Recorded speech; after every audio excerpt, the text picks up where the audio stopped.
My name is Neelam. Today is our sixth lecture, unit number 1, gaseous exchange. Today we discuss our next topic, that is gaseous respiratory disorders. Respiratory disorders के बारे में हम पढ़ेंगे और आप लोग पहले हम लोग इस चैप्टर के अंदर काफ़ी ज़्यादा जो हैं वो टॉपिक डिस्कस कर चुके हैं, जिसमें हम लोगों ने गैशियस एक्सचेंज इन प्लांट किया, गैशियस एक्सचेंज इन एनिमल्स किया, उसके बाद हमने कुछ जो थी वो ब्रीदिंग मैकेनिज़्म किए, उसके अलावा हम लोगों ने रेस्पिरेटरी डिसऑर्डर स्टार्ट किए थे, जिससे ये आपको पता चला कि रेस्पिरेटरी डिसऑर्डर्स जो होते हैं वो डिसऑर्डर्स होते हैं जो कि आपके रेस्पिरेटरी ट्रैक के साथ एसोसिएटेड होते हैं। और उन इन्फेक्शंस के अंदर या उन डिसऑर्डर्स के अंदर हम लोगों ने दो जो थी डिसऑर्डर डिस्कस किए थे प्रीवियस लेक्चर के अंदर, जिसमें हमने एक ब्रोंकाइटिस किया था और सेकेंडली हमने इसमें से जो था वो इम्फिज़मा किया था। आज हम स्टार्ट करेंगे अपनी नेक्स्ट डिज़ीज़ के बारे में पढ़ेंगे, जो कि है निमोनिया। निमोनिया की अगर बात करें तो it is also an infection of lungs, ये भी लंग्स का इन्फेक्शन है। डबल निमोनिया क्या होता है? What is double pneumonia? If it affect both the lungs, अगर ये आपके दोनों लंग्स को इफ़ेक्ट कर दे या आपकी ब्रोंकाई और ब्रोंक्यूल को डैमेज करे और आपकी एल्वेलाई के अंदर पस फिल्ड हो जाए और आपके दोनों साइड के लंग्स जो हैं इसकी वजह से इफ़ेक्ट हो जाएं, तो उसे आप डबल निमोनिया कहते हैं। There are some causative of pneumonia, मतलब कोई ना कोई वजह जो है वो ज़रूर होती है जिसकी वजह से कोई भी डिज़ीज़ जो है वो कॉज होती है। तो इसके कॉज करने के जो माइक्रो ऑर्गेनिज़म है, जिन्हें हम पैथोजेंस भी कहते हैं, वो आपके पास बैक्टीरिया है, जिसमें स्ट्रेप्टोकोकस निमोनी, वायरसेस में इन्फ्लुएंजा वायरस और फंगल इन्फेक्शन है आपके पास। नेक्स्ट हम बात करेंगे कि how these pathogen attack the lungs, कि किस तरह ये पैथोजेंस जो हैं वो आपके लंग्स को जाके इफ़ेक्ट करते हैं या अटैक करते हैं और उनको डैमेज करते हैं। When these causative organisms enter the alveoli, जब ये कॉजेटिव ऑर्गेनिज्म हम उन ऑर्गेनिज्म को कहेंगे जो किसी भी टाइप की डिजीज़ को कोज करेंगे, क्योंकि ये निमोनिया कोज करते हैं तो आपके पास वायरसेस भी हो सकते हैं, वो बैक्टीरिया भी हो सकते हैं और फंजाई भी हो सकती है। When these causative organism enter the alveoli, जब ये एल्वुलाई में जाएंगे, व्हाट आर एल्वुलाई आप पहले पढ़ चुके हैं। Alveoli are basically the air sacs, जो ओके आपकी गैशियस एक्सचेंज करने का मेन सरफेस कहलाता है।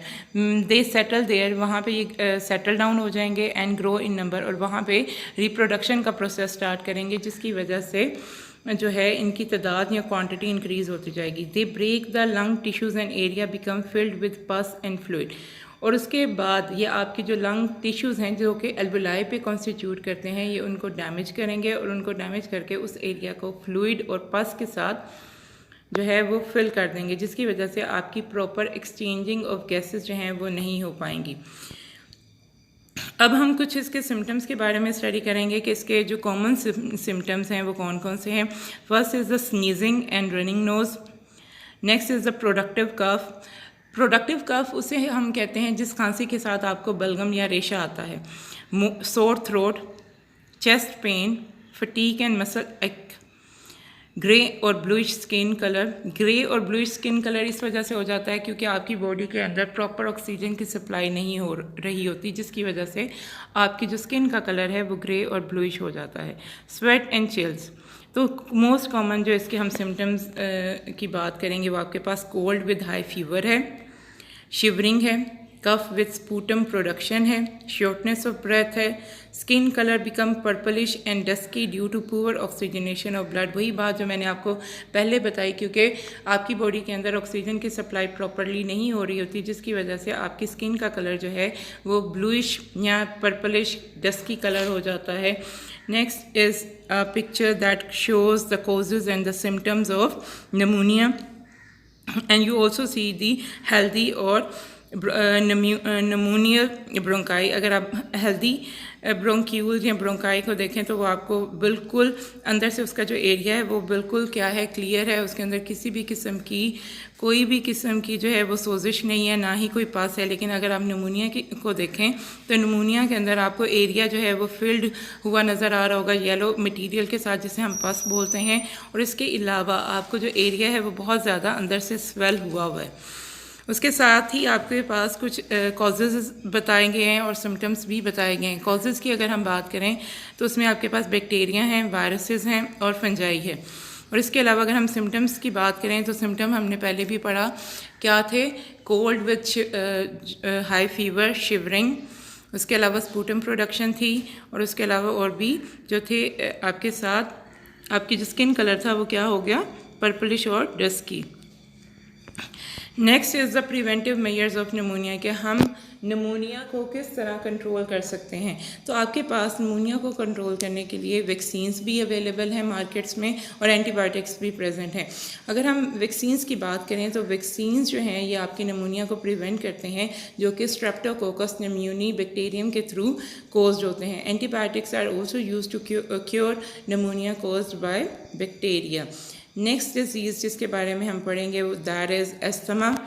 एस्थमा जो है it is a form of allergy, ये एक एलर्जी की टाइप है in which there is inflammation of bronchi and more mucus production and narrowing of airways. अब एस्थमा में होता क्या है, ये एक एलर्जी की फॉर्म है जिसमें आपकी ब्रोंकाई और ब्रोंक्यूल के अंदर इन्फ्लेमेशन हो जाती है और वो बहुत ज़्यादा म्यूकस और प्रोड्यूस करना शुरू कर देते हैं, जिसकी वजह से आपकी जो एयरवेज है उसका एरिया अंदर से कम हो जाता है। नेक्स्ट आर द एलर्जेंस, वो तमाम एजेंट जो एलर्जी कोज करते हैं उन्हें आप एलर्जेंस कहते हैं। उसमें आपके पास dust, perfumes, smoke and pollen grains आ जाएंगे। When expose to any of such allergens, जब आप को इन एलर्जन से जो है इंटरेक्ट करेंगे, the sensitive Airways show immediate and excessive response of constriction. तो आपका जो एयर पैसेज वे है, मीन आपकी जो फेरिंग्स, लेरिंग्स, ट्रेकिया, ब्रोंकाई और ब्रोंक्यूल है, उनमें प्रॉपरली एयर पास नहीं होगी और आपको घुटन फील होगी, आपकी चेस्ट टाइटनेस हो जाएगी, जिसकी वजह से आपको जो है वो कंस्ट्रिक्शन का शिकार हो जाएंगे आप। In this condition patient feel difficulty in breathing, और इस कंडीशन में जो एस्थमा के पेशेंट होते हैं उन्हें प्रॉपरली सांस नहीं आता और उन्हें सांस लेने में दुश्वारी पेश आती है। Next is the symptoms of asthma. Symptom of asthma vary from person to person, क्योंकि हर इंसान को जो है वो डिफरेंट चीज़ों से एलर्जी होती है। कुछ को डस्ट एलर्जी होती है, कुछ को पोलन ग्रेन्स की एलर्जी होती है। पोलन ग्रेन्स आपको पता है फ्लावर्स में प्रेजेंट होते हैं। कुछ को जो है वो मुख्तलिफ एनिमल्स से भी एलर्जी होती है। तो एस्थमा जो है वो उसके जो सिम्टम्स हैं वो मुख्तलिफ पर्सनस में चेंज होते हैं विद दी फॉर्म ऑफ और the type of allergy they have. First is the shortness of breath, wheezing, mean आप जब सांस लेते हैं तो उसमें आपको विस्लिंग साउंड का आना जो है। कफ एंड चेस्ट टाइटनेस, जिसकी मैंने पहले भी बात की। तो आपके कॉमन सिम्टम कौन कौन से हैं? First is the shortness of breath, wheezing sound, cough, chest tightness. Next आपको वही चीज़ जो है वो आपके पास डायग्राम और फ्लो चार्ट में भी है। एस्थमा अटैक में वार्निंग साइन क्या होते हैं? आपके पास हेडेक होता है, अस्लफी और रनिंग नोज़ होता है, अ सोर थ्रोट, कफिंग और wheezing after exercise, difficulty in sleeping, feeling moody और इरिटेबल, टायर्डनेस और वीकनेस ड्यूरिंग फिजिकल एक्टिविटी। और सिम्टम्स की बात करें तो चेस्ट टाइटनेस होगी, कफिंग स्पेशली एट नाइट और when laughing, difficult breathing, shortness of breath, sleep problem resulting from breathing issue, a wheezing और whistling sound in the chest when inhaling. अब कौन सी मेडिसिन्स जो हैं वो आप इस्तेमाल कर सकते हैं एस्थमा को कंट्रोल करने के लिए या एस्थमा को स्टॉप करने के लिए या अपने आप को रिलीफ देने के लिए कि पेशेंट जो है उसको रिलीफ हासिल हो सके। उसके लिए हम मुख्तलिफ़ तरह के केमिकल्स इस्तेमाल करते हैं जो कि इनहेलर्स की फॉर्म में इस्तेमाल किए जाते हैं, जो कि आपकी ब्रोंकाई और ब्रोंक्यूल को अंदर से एक्सपैंड कर देते हैं, डायलेट कर देते हैं और उसके एरिया को इंक्रीज़ करते हैं ताकि आसानी से वो गैसेस को एक्सचेंज कर सकें। Such medicines are use in the form of inhaler, और ये मेडिसिन जो हैं वो आप इनहेलर की फॉर्म में इस्तेमाल करते हैं। और एट द एंड मैं आपसे यही कहूँगी कि मुझे उम्मीद है कि आपको ये लेक्चर जो है वो पसंद आया होगा और आपको ये क्लियर हो गया होगा। अगर आपको ये क्लियर नहीं हुआ तो आप मुझे कमेंट बॉक्स में कमेंट कर सकते हैं।